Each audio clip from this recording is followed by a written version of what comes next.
Yeah, it's great to see all of you wherever you are in the world. Welcome back to ConnexUs Thursday Talks. My name is Andrew Willoughby. I work on ConnexUs here at Search for Common Ground, and I'm really excited to be your host today. I'm delighted to welcome Tim and Rahma today, authors of the paper Beyond Box Ticking: How Conflict Sensitivity Can Shape a More Equitable Aid System, along with Alastair and Sherine. It's been really interesting sort of seeing the paper, reading through it, watching the discourse unfold over social media and in conversations with each of you. Really glad to have the two of you on today's Thursday Talk. I'm looking forward to learning more and to diving into this discussion. For those of you who are new to the Thursday Talk series, which, as a side note, I found out this week, we're approaching 150 Thursday Talks. This is only the fifth under the ConnexUs branding, but there are hundreds more under the DME per piece branding, which you can find on the ConnexUs YouTube channel. If you'd like to share at a Thursday Talk like Tim and Rahma are today, keep an eye out in your email. Keep an eye on your email from me for a link to apply. If you're new to the Thursday Talk series, welcome, first off. Second off, these webinars are part webinar, part roundtable. After you hear from Rahma and Tim, we'll open the floor for questions, comments, reflections, and discussion. With that aside, I'm happy to have you on the line, Tim and Rahma. I'll hand it over to you. Great. Thanks very much, Xander, for the introduction. And thanks very much for the invitation to present the paper to you all today. And I'm really looking forward to what I hope will be an interesting discussion. Maybe just before we start, I also want to say, thank you to the Journal of Development and Practice, who invited us to write this paper and gave us the opportunity to kind of collect our thoughts on this, as well as, of course, my co-authors who are on the line. Just before we get started on the presentation, Rahma and I thought it'd be a good idea to kind of kickstart things with just a couple of questions that we're not going to ask you to respond to right now, although we're going to come back to this after the presentation and when we're having our discussion. But these are just some of the questions that would be useful. We'd like you to have at the back of your mind as you're listening to our presentation. The first question is, what are some of the biggest barriers that you face in your work when trying to make aid more effective when working in conflict? And the second question is, what changes would you like to see? What changes would lead to more effective aid in the long term when working in conflict-affected contexts? We're not going to give you the answers to these questions because there aren't simple answers, but I hope that the discussion we're going to have is going to help to kind of stimulate some thinking around these. So, moving on, who are we and why are we here? Let me start just by introducing myself and the co-authors of this paper and tell you a little bit about why we wrote it. So, my name's Tim Midgley. I'm a freelance consultant working on conflict sensitivity and peace building. And for a lot of my career, I've had a very strong focus on supporting institutional changes to the way that programs and organizations work to help them to become more conflict sensitive.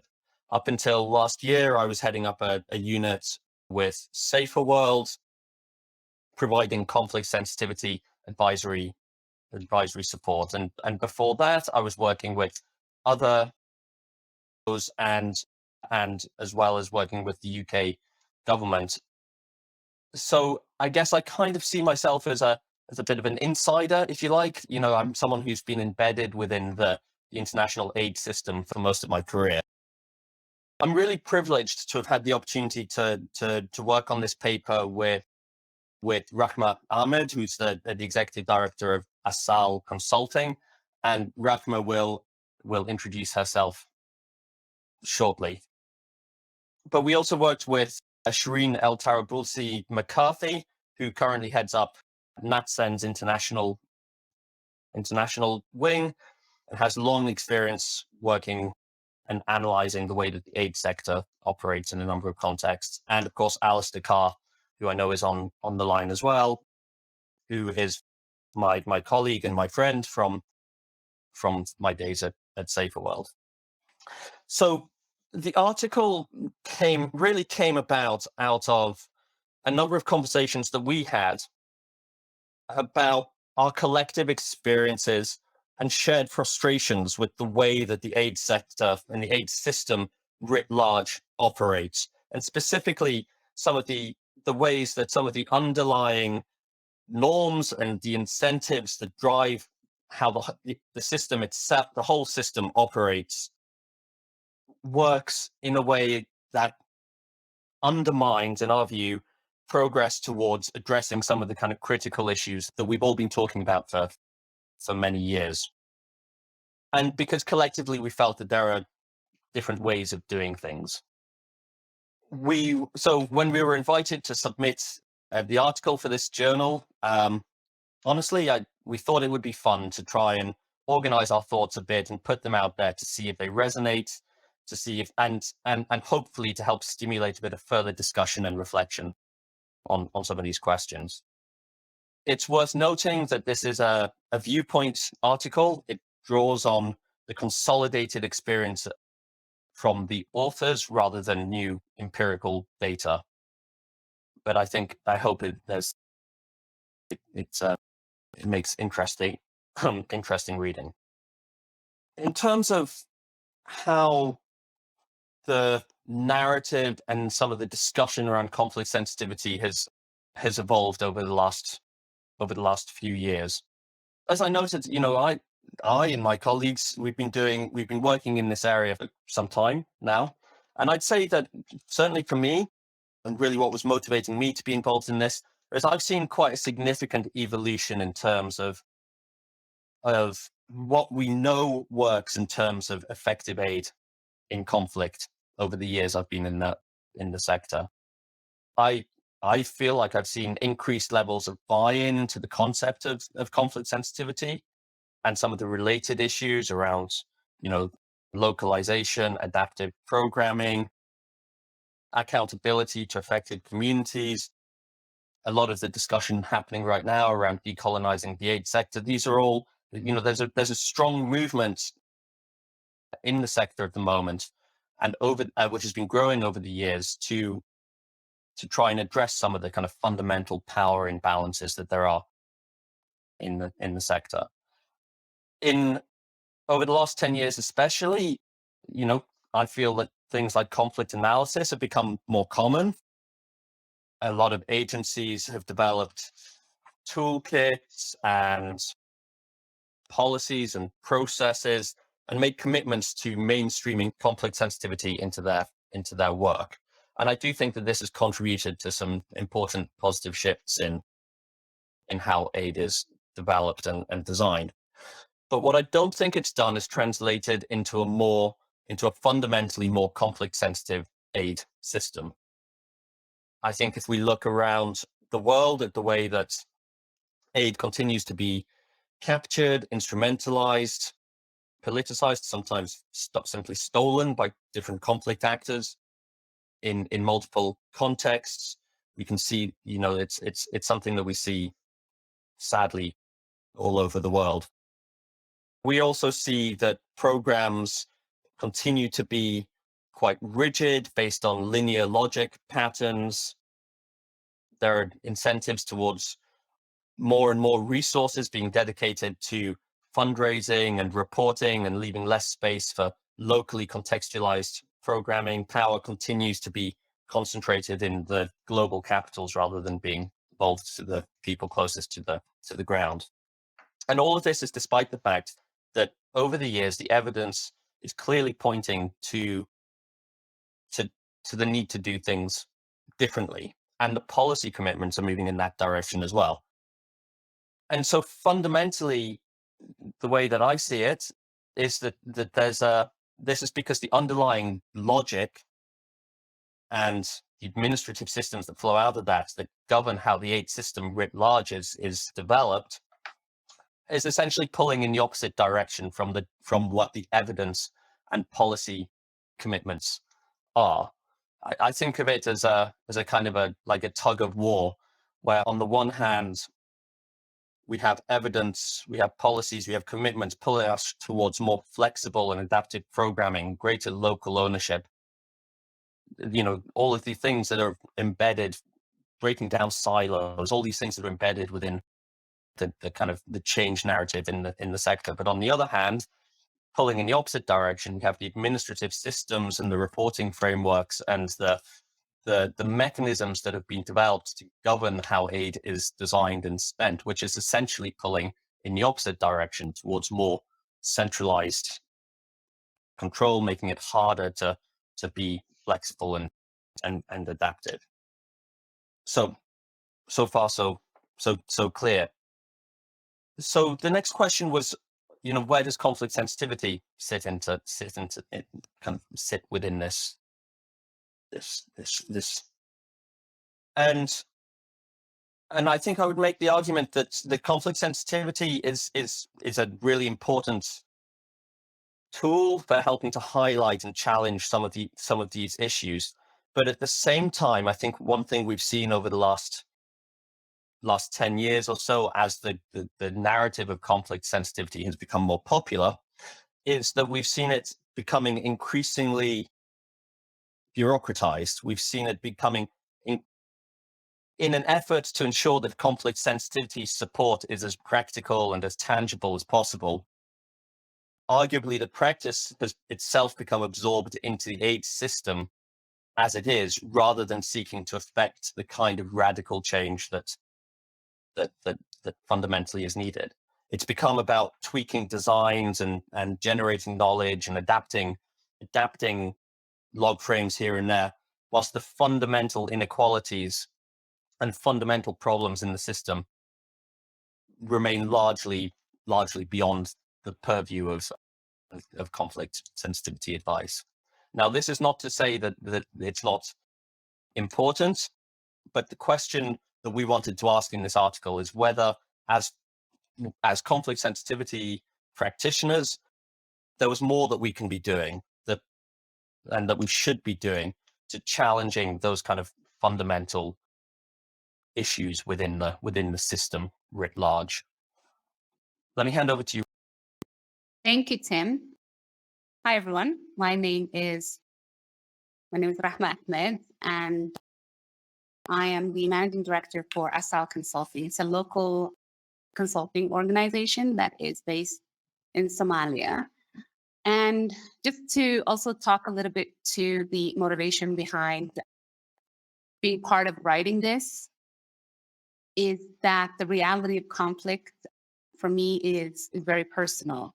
It's part of my story. It's part of my parents' story, and it'll continue to be part of my children's story until that cycle is broken. So I'm a second generation Somali who grew up in Sweden and who was very young when the Civil War happened, and have been working in the sector for the last 15 years, and particularly working on Somalia for the past 10 years. And with that, this conversation, this message, I think this aim of ensuring that there is conflict sensitivity is and will continue to be at the heart of the work that we do. If I start with the big picture, there is a fundamental conversation to start with confronting the shortcomings and the logic and purpose of aid. This is the how and if there is a way for one country, which is donor, to advance its political, military, and commercial priorities in another country, who's often the recipient, without putting those objectives before the priorities of people that are living in conflict or poverty, right? So that's a fundamental question. And if you are of the opinion that there is a way to do that, then that's an invitation for us to really go back to the drawing board and spell out how that should be done and draw the parameters around that. And increasingly, it seems that when we talk about conflict sensitivity, we're focusing on minor tweaks to programming modalities or results framework or training modules, while actually ignoring the elephant in the room. And that is that the fundamental political problems and the inequalities that prevent the aid sector from deepening its understanding and learning from us, learning from each other and appropriately responding to the needs of each specific context. And in the paper that we've authored together, we identify 4 overlapping barriers that inhibit conflict sensitivity in the aid system. And we engage more deeply with the question of how we do things around policy and practice, which is what needs a radical redress, as opposed to continuously focusing on the what we do, right? So it's the how we do it and less of what we do. And that's where we're very keen to keep the conversation. So on the first barrier, we talk a lot about the lack of trust in local actors. Now, there's been a lot of commitments, wide commitments to localization, to power and resources, how to redistribute power and resources, as Tim has already touched on. But the truth of the matter is that despite the widespread rhetoric, these commitments towards localization, lion's share of the resources, and more importantly, the decision-making power does remain concentrated in the global north. And what that means is that the very, vague and loosely used definition of localization also has created a space where who is considered local at what time, depending on where they have an office or a structure, is something that is also being that we use and engage with quite freely. Another thing to highlight is, as a result of that, is many aid providers working from within those communities that are directly affected do get left behind, and they're outside of the system looking in, as opposed to being at the heart of it and driving the change that we strive for. And the discriminatory structures and beliefs that exist help further this exclusion and disempower many organizations and individuals, and it prevents the emergence of an equitable aid partnership. So, for example, when we talk about local partners and the need to have a local presence, and we've seen anecdotal requirements and expectations from donors here and there that it's important to have that, it really just continues to be something that is often represented as a more of a tick box. And local organizations get engaged as subs or as downstream partners, don't have a big say in strategy in terms of what is done and how it's done. As I said, the decision-making power, and then there's the financial resources and the inequities and the imbalances related to that. And then on the back of that, link that to then really problematic and discriminatory beliefs around how we justify that, around the fact that, oh, it's a conflict setting, so the local actors are inherently biased because of how they engage with the conflict, some of the beliefs they have, who they side with, etc. And then there's the other problematic refrain that is a very popular one around capacity or the lack thereof, which raises a whole host of questions around the interpretation or definition of capacity that is being used, which type of skill sets are being prioritized, and is it primarily about the ability to engage with in a particular way with the broader system, and that's what makes someone better placed to be able to have that capacity? What's the role of resources and being able to access capacity even when it's not present? And all these realities needing to be examined are often not taken into consideration. And it's easy to justify to a donor or to, I guess, our own organizations when we say so-and-so doesn't have capacity, so, we'll do the majority of the work. Then there's the other area around the gap between the evidence, policy, and the practice, right? So we know something, and not using that knowledge that we have is something that is quite fascinating in terms of how we engage with it in the broader aid sector. Knowledge and information is privileged in many respects. And a lot of programs work in a way where they come in and they'll do maybe ad hoc assessment, fragmented research, something that's really lengthy. They'll do analysis. It could be one-off analysis. It's always or quite often the external experts that are really disconnected, not only from the program, but who might have more of an academic read of the context that come in and help develop all of this. And programs use that to make very, very crucial decisions. And to then make that matters worse, what we see in terms of how then that knowledge is used is that it's often privileged and it's secret or inaccessible to many. I was talking to one of our donors just yesterday explaining the challenges around the fact that we are leading a very large program, and a very, very small organization from the global north who plays a much smaller role within the same program writes a couple of emails, and they have full access to a whole body of research and evidence and learning from other programs that is really hard for us to access. And so it's not about the role that you play, it's literally about your positionality, right? What kind of organization are you? And these might not be conscious decisions, but these are things that play out on a daily basis. In terms of the evidence also of what works being disconnected from the tools and the procedures that we're using is something worth highlighting. The administration tools, the aid administration tools do at times discourage genuine adaptation in programming, despite commitments to do so. And in conflict settings, adaptation or the ability to adapt and have access to be able to do things differently and learn from that isn't necessarily always built into the programs. I'll stop there as Tim comes in with the other two areas. Over to you, Tim.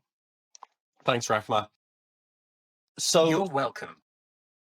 So a couple of other the other kind of key structural challenges that we unpack a bit in the paper. And the first is around kind of general risk aversion within the international development system. The financial and reputational risks associated with working in basically the risks associated with working in difficult environments, that a lot of the incentives within the system actually discourage genuine risk taking. And that's because the reputational risks, for example, of dealing with things when they go wrong can be kind of quite severe. So in the UK context, for example, there's a well-known phenomenon, which is the Daily Mail effect. When assessing whether to provide funding into particular high-risk environments, the key question is, what would people think if this was on the front page of the media here? Likewise, the financial risks of engaging in these environments. Now, the truth is, things go wrong when we're working in conflict-affected contexts, and the truth is that we also know that a lot of agencies are explicitly committed to taking more risks, but I don't think that the incentives built into the system genuinely encourage that risk taking. And furthermore, a lot of the time, risk is kind of pushed downwards towards implementing partners. And And then the final point, and I'm conscious that we're kind of running a bit over time here. The fourth point is around the alignment between interests and values. And of course, I think we're all aware of the tension between different priorities that international donors, international actors have, whether that's around pursuit of security objectives or dealing with kind of domestic political priorities. And this inevitably influences the way that the aid is designed and delivered. The domestic pressure in the donor countries to ensure that money spent on aid, for example, is in the national interest or in the kind of addressing the short-term political priorities, inevitably skews the way that the aid is delivered. So, so far it's been a kind of litany of problems and challenges. The fundamental question for us, of course, is whether the practice and the narrative around conflict sensitivity can do something, can help to stimulate progress towards broader, more system-wide change in the sector. And in the paper, we identified 4 kind of key areas where we feel like the practice of conflict sensitivity can help to address some of these issues. In the first instance, we unpack a little bit about how we can do more to challenge some of the discriminatory and institutional and cultural systems that essentially exclude local actors from strategic engagement in programming.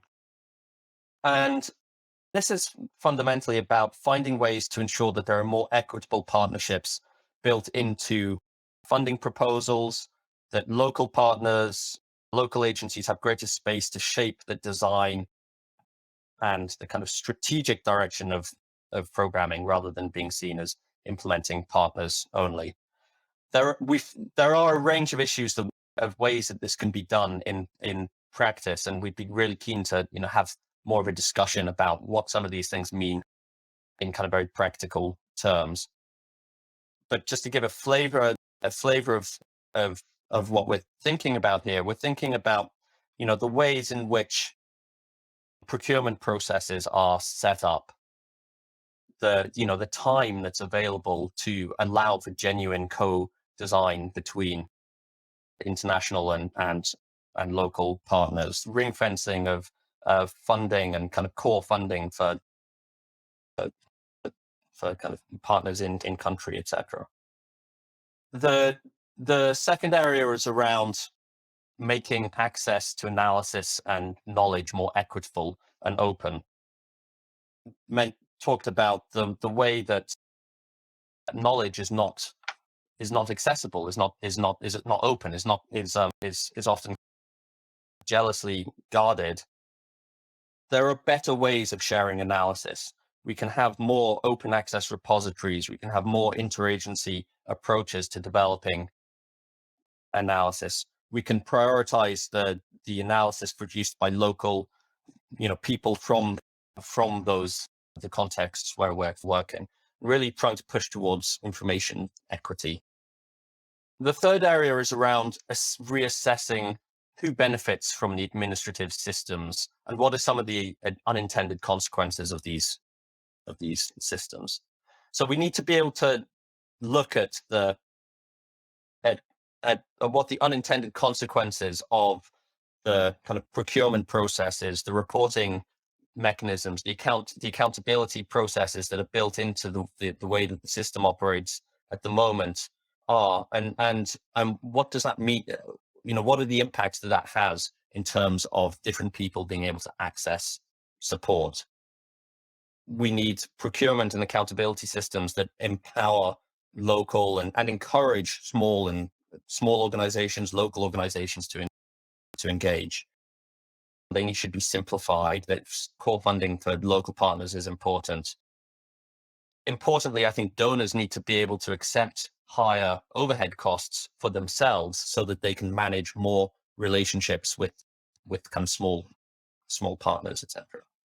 Small organizations, a larger number of organizations. And the final area was around just really ensuring that we are able to engage with the political economy of the aid sector. There's a lot of talk about political economy analysis. It's always about looking at what are the drivers of conflict in the countries where aid is being delivered. But we need to have a much more of an awareness of the factors that drive aid delivery within the sector as well. And I think part of that is working with others to highlight and challenge some of the incentives that prevent more effective aid being realized, whether that's through public influencing and advocacy, whether it's through kind of engaging with policymakers outside of the aid system. There's any number of issues that we can kind of explore further. I'm going to stop there because we've run significantly over time, for which I apologize, and I think I should hand over to Xander to kickstart the rest of the discussion. Wonderful. Thank you, Tim. Thank you, Rahma. Yeah, such really interesting work. I really appreciate both of you laying out sort of your argument, your point of view. One thing that I found particularly interesting coming from working on ConnexUs, whose sort of goal is to democratize and crowdsource the sharing of information, access to resources, that we see sort of across the field, not just peace building, development, human rights, sort of, I want information on this topic, where do I go?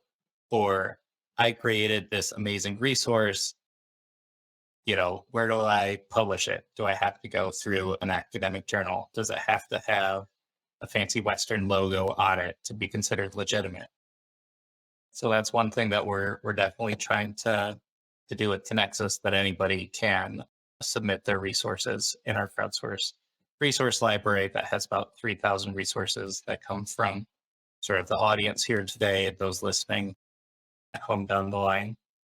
The other thing that I found particularly interesting is the importance of the time it takes for good co-design between international, local, regional actors.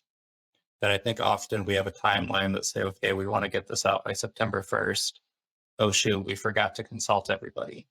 And then that gets smushed and pushed on beyond that.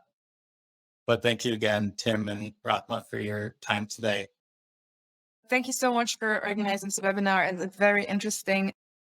I have a bunch of questions that came to mind when I was listening, but one of them, like with regards to the equity, like within partnerships, etc. And you mentioned like one example, like having more time to co-design.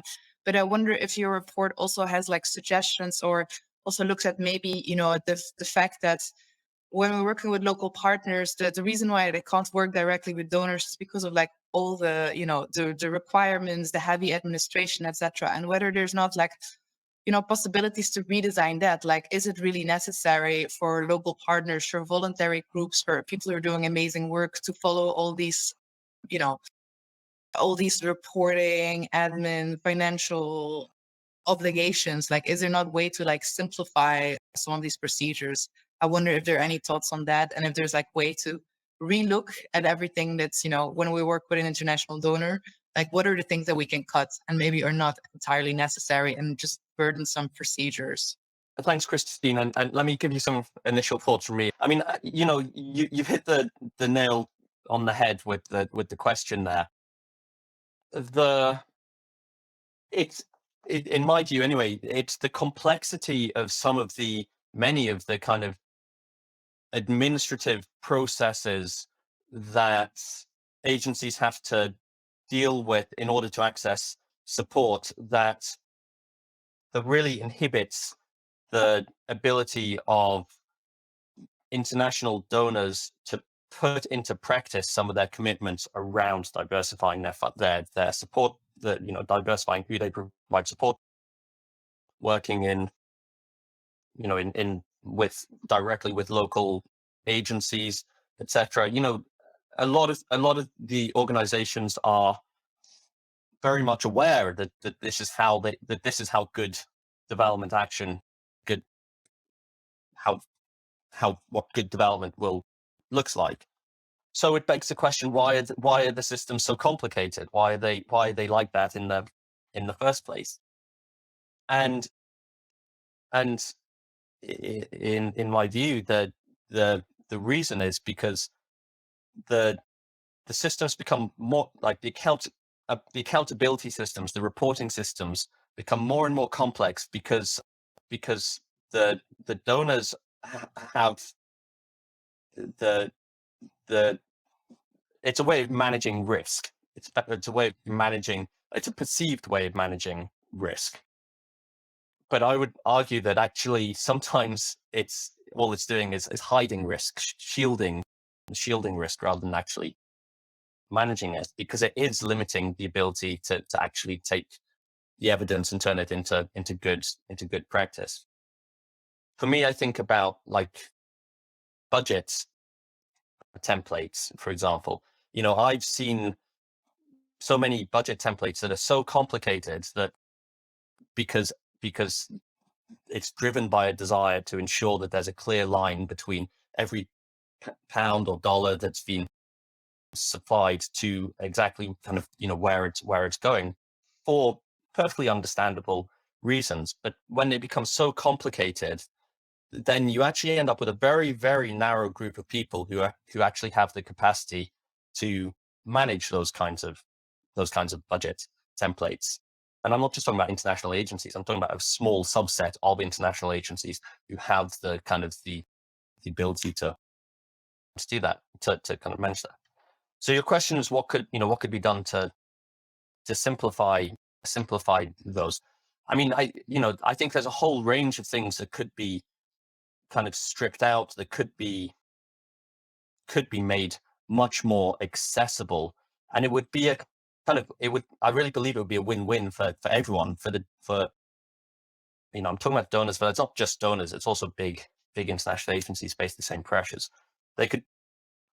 By simplifying these processes, they would have access to a much broader range of partners. They would also be much less kind of administratively burdensome to manage, and it would encourage better development action. But what it would require is ceding control or perceived control, and that's the kind of, in my view, the kind of this incentives underpinning the whole thing that we need to find a way of kind of addressing and dealing. I didn't actually answer your question at all. I just kind of talked around it, but I think it's an interesting question. Rahma. I was just asking because I looked at it in context of the question you had asked. Are you funding programs or your funding change, especially given with renewed conversation around localized funding for local CSOs, NGOs, for local intervention, against the backdrop of the perception over the years that funding in this sector has always been an extension of a colonial perception, where it's always somebody from the top giving and wanting it to be done in a particular manner. How do you handle these perceptions? Ada from Integrity Global here. Thanks so much, both. Super interesting presentation. I'm really looking forward to reading your report. Just a question. You've rightly highlighted that to make conflict sensitivity more effective, we need to take into account the political economy of donor agencies. And you've also highlighted that to improve actual localization, donors would need to simplify funding mechanisms. But I think there's a bit of tension between those 2 points, in the sense that, for example, FCDO has huge headcount restrictions that are only getting worse, which make it really, really hard for FCDO staff to take on more programs. Like, it's very hard for them to manage a larger number of smaller programs. So they default to managing a small number of very large programs. So with that kind of very large constraint in mind, do you see any ways, any suggestions of how to improve things within that context, around shifting the balance of power or roles and responsibilities between the UN or larger NGOs or consultancy organizations that provide the program management for projects that are actually delivered by local organizations? Yes, any ideas on that? Thanks. Sarah of at the Alliance for Peace Building said, have you found these obstacles to conflict sensitivity to be applicable to all donors or just bilateral and multilateral donors? Granted, multilateral and bilateral donors are providing the majority of the funding, but I wonder if you could talk about whether or how applicable this is to private foundations. Additionally, how can private foundations play an enabling role in the aid system to address these structural obstacles, especially since private foundations, at least on paper, seem to be increasingly more aware of these challenges and power dynamics to play out on the ground, which is reflected in initiatives like trust-based philanthropy, etc. Thank you, Xander. So I'll come in here with some initial responses and then give him an opportunity to follow. So on the previous question, which is linked to some of these questions that you rightly highlighted, I think in terms of the donor restrictions and find these donor restrictions when their intention with for example, the example of head count on FCDO side, and that initial question on what can be done to simplify reporting mechanisms and funding mechanisms.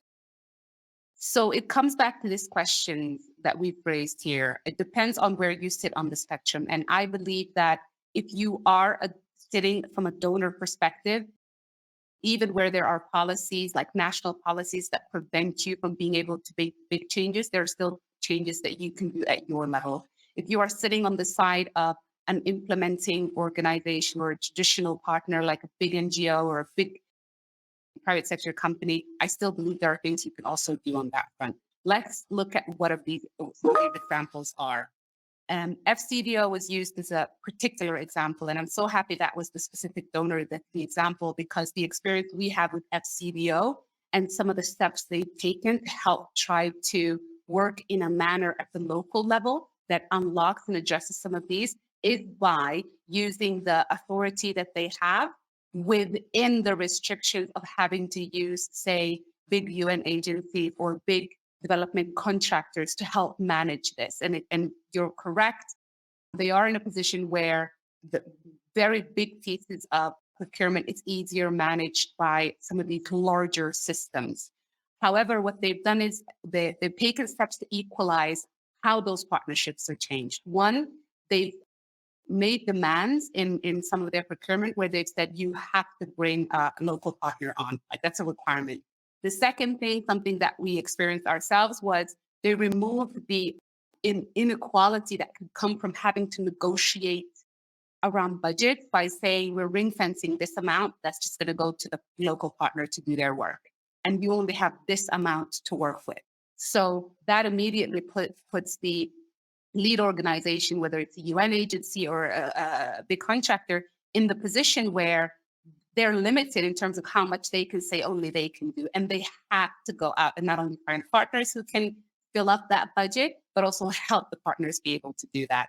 And then the third thing is help with introductions here and there in terms of also addressing the fact that people might be, some of these organizations, if they are based in the global north and they don't have these relationships to help make some of these introductions and connections. All of these are little changes that have had a massive impact, right? And I think there are many examples of those that we've also taken forward to USAID, knowing that there are some serious restrictions at country level in terms of what can be done, by saying, if you set these expectations, procuring agencies who are competing for funding will want to respond to your posture if your posture is one that puts an emphasis on wanting to see not only engagement of local organizations, but evidence of that engagement being very meaningful from all the level up to, from the level of strategy setting, in decision-making, and in execution, as well as budget. And in terms of the the related question is, how do you manage the perception of this, some of the support being pushed externally so that you are able to fund change? And I think that's such an important question, because there is apathy in terms of the sector and how it's perceived, especially in parts of Africa where it is, there are a lot of questions around, do we push an approach that just promotes policy transfer? This is done in X, Y, and Z way in Europe. This is best practice. You need to do the same. Or people feeling that some types of projects even challenge their social norms or their religious norms, etc.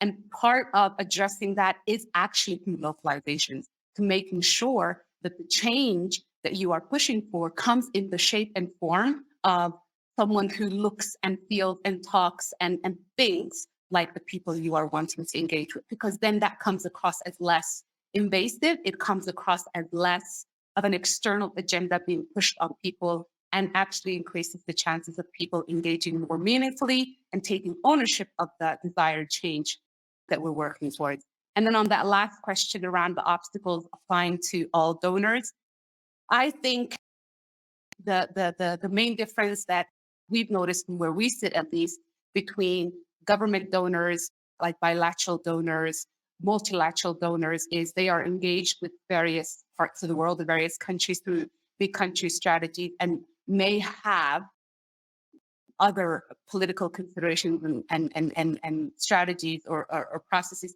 that force them to learn about a particular context in a particular way. The thing with foundations that has been slightly challenging is that foundations will set the objective they want to work towards through the prism of their reality. And often foundations, if they aren't very well integrated into a particular context, may never, ever even dream of structuring a particular, say, tender or opportunity where people in a particular context would even bother engaging, because it's so far removed from the issues that they work on. So I think foundations and private sector like philanthropists may have a better opportunity and more flexibility, but they do face that challenge of being able to immerse themselves in the context, or perhaps what they can just do is make the way to access their support way more flexible and very less prescriptive. I'll stop there, Tim, if you want to come in and add some more. Maybe just briefly on the question around, the tension between the political economy of the aid sector and the kind of funding mechanisms. Again, it's that issue of the incentives that are driving the way that aid is delivered in the context of, I think you mentioned FCDO, but it's not just FCDO. A lot of agencies, a lot of donors face the same pressure of restricted headcounts and increased kind of administrative workload, forcing them to work with fewer agencies, despite a commitment and a kind of a policy commitment that they've got to work with more agencies, to work with kind of more directly with more kind of small organizations.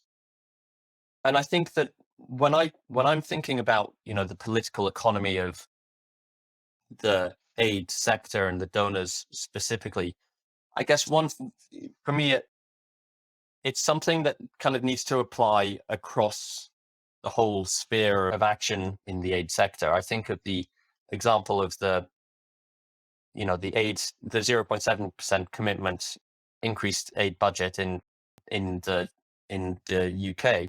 There were very strong arguments. There are very strong arguments for an increased aid spend, but doing that, increasing the aid budget at a time when other kind of domestic budgets were being squeezed in the UK on health, education, etc., meant that aid went to the very front of the kind of media spotlight onto aid became very intense, and the risk, the kind of associated risk for political actors overseeing the aid budget of things going wrong became very, very very strong. And so the response to that was more kind of oversight, more risk mitigation, more kind of centralizing of control. And ultimately, I would argue that it made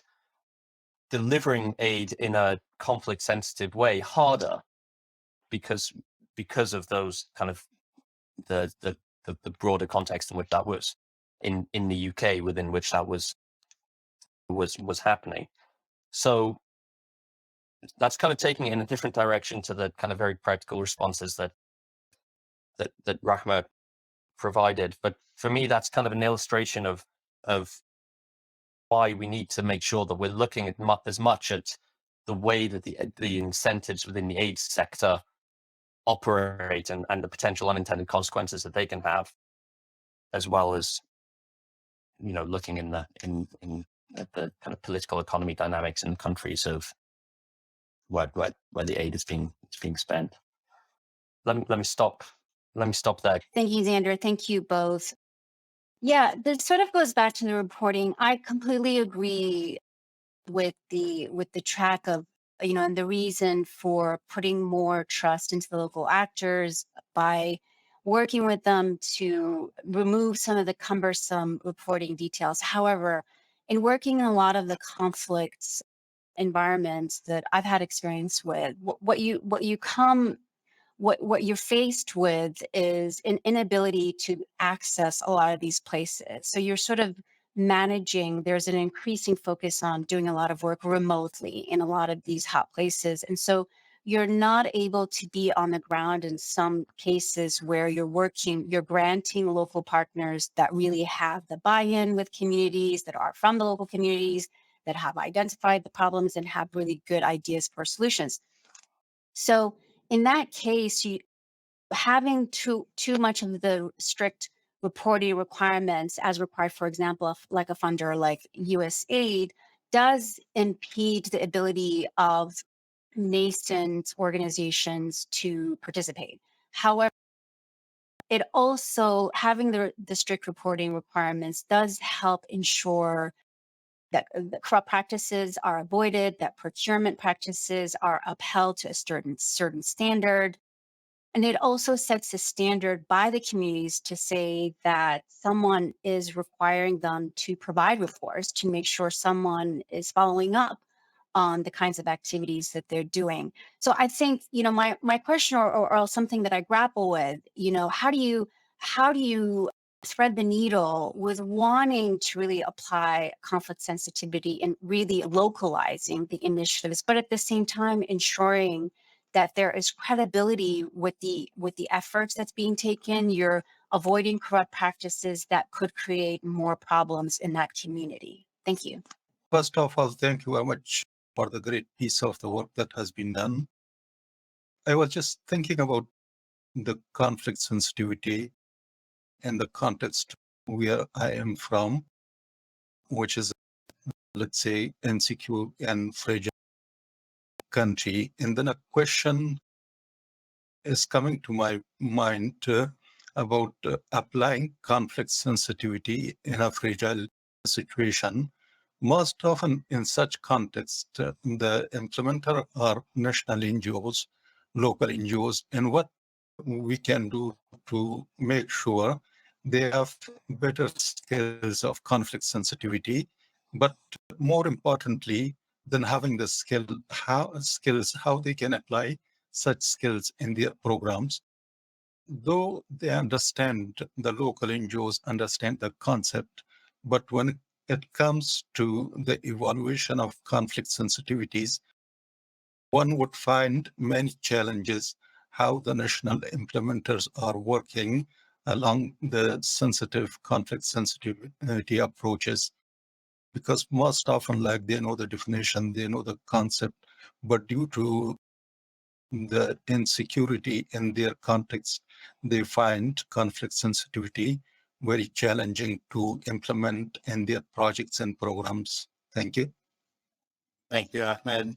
Tim and Rahma, I'll hand it to you to answer these last two questions and then also your closing thoughts. And also, if you could include where people can continue this conversation with you, that would be wonderful. Okay. Thanks, Andrew, and thanks for those questions. In response to that, to the first question about, how to get the right balance between the kind of administrative systems, the kind of reporting requirements, and kind of trust and empowering local actors. I mean, I liked the way you put it. How do you thread the needle? We have to recognize that there are always trade-offs and dilemmas when it comes to the systems that we have in place and the kind of opportunities and barriers that they present to partners. And finding the right balance is something that takes, it's going to take more work. It's going to take more experimentation. We're going to get it wrong as much as we get it right. But my plea, I guess, or my strong sense is that right now the direction of travel and the balance is tilted in such a way and the direction of travel is moving towards one that is making it increasingly difficult for us to translate the commitments around localization, the aspirations to empower and support local partners, is making that harder. And in order to understand how to move things in the other direction, how to kind of try to find that right balance, we need to understand what's driving that and why that is and what the impacts of that are. So I don't have a kind of a straightforward answer to it, except to say that I think that we need, as an international system, we need to be a bit braver in how we in what we do to try and empower our local partners, to bring them kind of to the center of decision making, because that's what we're committed. That's what we've committed to doing, and that's what we know, and the evidence tells us is effective. But in doing that, there are definitely going to be difficult kind of trade-offs and balances. And there has to be a balance. Of course, there has to be a balance. There needs to be, I'm certainly not advocating for kind of, step, not having that kind of oversight and those kind of systems in place. And I think that, that kind of, for me, leads to the second question around how to support local partners, and not just local partners, how to support agencies to become more conflict sensitivity. And I guess for me, this is kind of like leads to my final thought on this. I do think that the idea of conflict sensitivity has become a bit kind of technocrized. It's become a bit technical. It's become as the concept has become a bit more popularized and people kind of really bought into and accept the idea behind conflict sensitivity, we've also kind of, there's a tendency to then think about it as, okay, in order to be conflict sensitive, these are the things that we need to do, the analysis, the M&E frameworks, etc. But really, fundamentally, what it's about is a kind of a mindset. It's about being able to look and reflect on what you're doing in any particular context, to kind of critically think about whether you're really achieving the kinds of things that you want to be achieving, what some of the unintended consequences of that might be, and being willing and able and encouraged to adapt and change and iterate as you go along. And I think, a lot of the kind of capacity development work that that needs to happen is probably more on the way that the international system operates to try and kind of bring those principles into action, rather than focused on local organizations. That's not to say that support isn't needed. Support is needed, but from a conflict sensitivity perspective, for me, that's actually where I think I'd like to see more focus. Let me stop there and hand it over to provide any kind of final thoughts and any kind of closing remarks. Thanks, Tim. I'll try to keep it brief, conscious that it's getting late.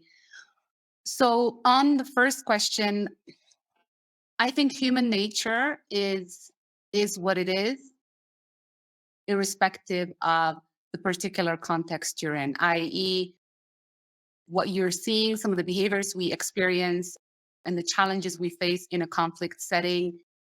If that very same conditions were in any other part of the world, we would probably have the same problem. So I think threading the needle is interpreted to me as we need to find systems and checks and balances as opposed to trying to find people we can trust, right? It's not about finding the people to trust and relying on that.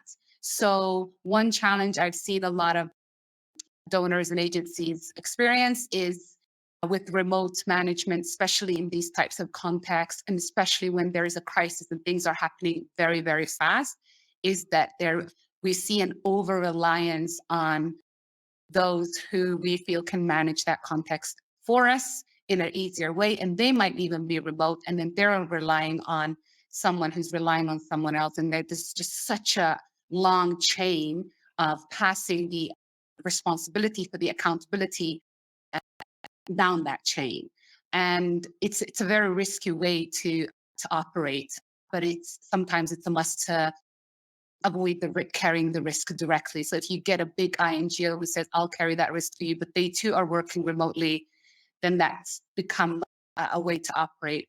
And I think the hard answer is really to invest quite a bit of resources with the risk appetite that Tim mentioned, and the time required to build these checks and balances into the system, irrespective of who is there, and then perhaps be able to move a bit more towards working with local actors and not be so reliant on so many hands in the middle to help manage the risk.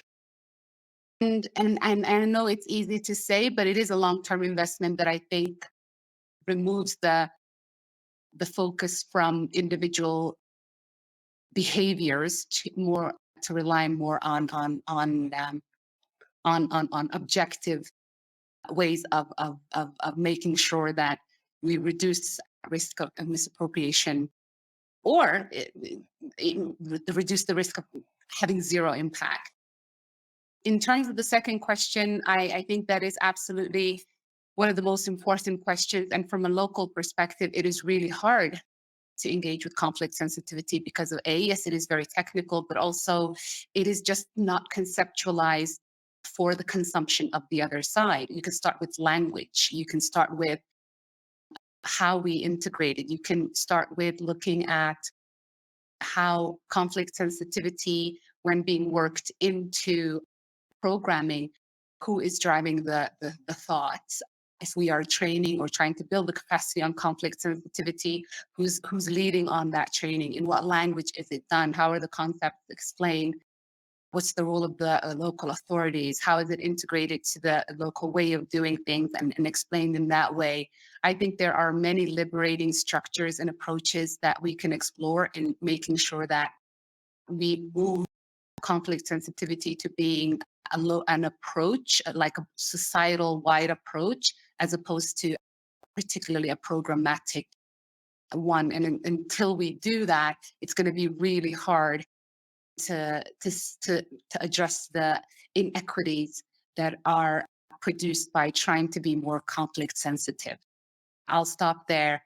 Thank you so much for your time and for having us. In terms of engagement with us, Brilliant. Wonderful. Thank you, Xander, for setting this up. And and everyone for engaging. And don't hesitate to get in touch if you have any other questions. Thank you, Tim. Thank you, Rahma. Surely this isn't Thank the you end of very much. the conversation. There's so much more to unpack here, so much more to discuss. We look forward to having each of you at future Thursday talks and discussions. Thank you all for coming here today. You can access the research we've been or the paper we've been discussing today on ConnexUs, as well as sort of out there on social media. If you look up Tim and Rahma's name on social media. A huge thank you to Rahma and Tim for joining us today, for Alastair for making the connection, for Sherine, Rahma, Tim, and Alastair for driving this important conversation. We look forward to having you back at a Thursday talk soon, and hope all of you have a wonderful rest of your week. Thanks.